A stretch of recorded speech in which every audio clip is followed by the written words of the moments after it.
मूसा जो मेरे विरुद्ध पाप करेगा मैं उसका नाम काट दूंगा पुस्तक से। मतलब ये पुस्तक से नाम काटी जाती है। इसको बोलते हैं द बुक ऑफ लाइफ। क्या कहते हैं? Book of life. आपको मालूम है बाइबल में बहुत सारे किताब हैं जो आपके पास नहीं है, पर बाइबल में उसका नाम है।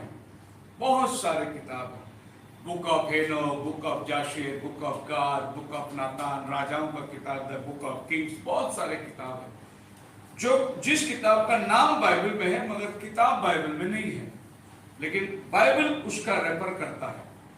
एक किताब के बारे में जो आपको समझ में आया मैं उसकी रेफर करूंगा, जूड की किताब, उसका पहला अध्याय, जूड चैप्टर 1 वर्स 14 पढ़िए।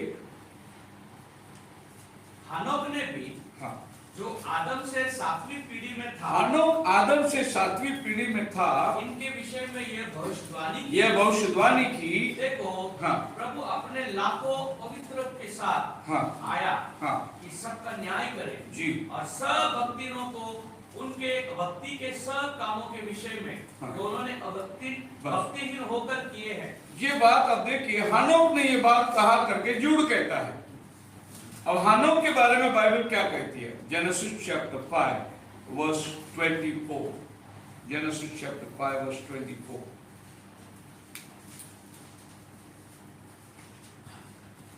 हनोक परमेश्वर के साथ साथ चलता था जी, फिर वो लोप हो गया। किधर है इसका भविष्यवाणी किधर है? जेनेसिस में वो परमेश्वर के साथ साथ चला और गायब हो गया। लेकिन ये झूठ जो बोल रहा है, हनोक ने बोला था प्रभु आएगा, न्याय करेगा, वो तो किधर लिखा है? वो किताब बाइबल में नहीं है, लेकिन बाइबल में वो किताब का जिक्र है कि हनोक ने बोला था। Praise the Lord. आई बात समझ में? तो बाइबल के बाहर एक किताब है, बाइबल के अंदर भी किताब है। जो बातें अंदर नहीं है वो बातें बाहर है, और जो बातें अंदर है वो बातें आपके हाथ में है, और जो बातें अंदर नहीं है वो बाहर है, मगर वो है। तो उसकी जिक्र बाइबल के अंदर हुआ है। आप मेरे साथ हैं? हालेलुया। अब ये इंस्पायर्ड बुक है, इसीलिए इसका जिक्र बाइबल में किया गया। ये किताब उस समय में नहीं थी, लेकिन जूड के हाथ में वो किताब थी। ये किताब प्रभु रैप्चर के पहले उस समय के नबी के हाथ में देता है कि तू अपने समय के संदेश को प्रचार कर। और हेनोक ने आके जो प्रचार किया था और रैप्चर का प्रचार किया था, प्रभु का जजमेंट आने वाला है, जिसको बचना है वो वोट बना ले। वो संदेश कौन पढ़ा? नोहा पढ़ा, और नोहा वो मैसेज पढ़ के बोर्ड बना रहा था, क्योंकि हेनोक जो है वो नोहा का प्रॉफिट है।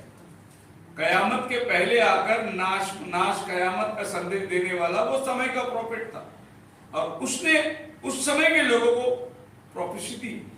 नोहा उस समय का चुना हुआ आदमी था, उसने वो प्रोफेसी को पकड़ा। उदाहरण के लिए आज लौदीसिया काल का प्रोफेसी को आप पकड़ रहे हैं, आप सुन रहे हैं, इस समय की प्रोफेसी को आप सुन रहे हैं। उस समय में नोहा ने उस प्रोफेसी को ले लिया और बोर्ड बनाना तैयार किया। अब देखो उसने प्रोफेसी को समझा, बच गया परिवार के साथ। और आज जो आदमी इस समय की प्रोफेसी को समझेगा बच जाएगा। संदेश जब आता है तो एक नाश का संदेश आता है, और उसके साथ साथ एक संदेश बचाव का रहता है। उद्धार का दो मार्ग है, वो ये है, पहले बाहर निकलो, दूसरा अंदर आओ। पहले बाहर निकलो, कम आउट ऑफ, और सेकंड कम इन। तो प्रभु क्या करता है? दूसरा संदेश में आपको अंदर बुलाता है। बहुत से लोग क्या करते हैं? निकलते हैं लेकिन अंदर नहीं आते। मान लो नोहा ने बहुत बढ़िया बोट बना दिया और बाहर ही खड़ा रह के देखता रहा, बारिश आके नाश हो जाएगा। बोट तैयार हो गया तो प्रभु ने बोला अंदर आ जा, तो अंदर जाना जरूरी है। सो बहुत लोग निकल गए लेकिन अंदर नहीं आए, क्या करने का सोच के खड़े। इसको बोलते हैं बॉर्डर लाइन क्रिश्चियन। क्या बोलते हैं? Border line Christian. यीशु मसीह को बोलिए सबसे बड़ा आज्ञा क्या है?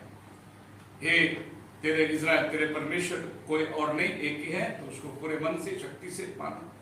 प्रभु ने बोला ठीक कहा, लेकिन तू परमेश्वर के राज से दूर नहीं। क्या बोला? तू परमेश्वर के राज से दूर नहीं। दूसरे शब्दों में उसको प्रभु ने यह बताया तू अंदर भी नहीं है। तेरे पास दिमाग वचन से भरा हुआ है, लेकिन तू अंदर नहीं है, दूर नहीं है, तू नजदीक है। अब भला ऐसा आदमी क्या फायदे का? निकला लेकिन पहुंचा नहीं, अंदर नहीं, बाहर खड़ा हुआ। अगर मैं घर से निकला बैग लेकर स्टेशन पे खड़ा हुआ और ट्रेन निकल गई तो मेरा निकलने का फायदा क्या? निकला तो सही घर से लेकिन मंजिल नहीं पहुंचा। ऐसे बहुत सारे क्रिश्चियन लोग जो है बड़े धोखा खाने वाले, वो निकले जरूर लेकिन वो रैप्चर में पहुंचेगी नहीं, मंजिल में नहीं पहुंचेगी, बीचों बीच खड़े रहने वाले। सो ये संदेश आया, ये किताब आई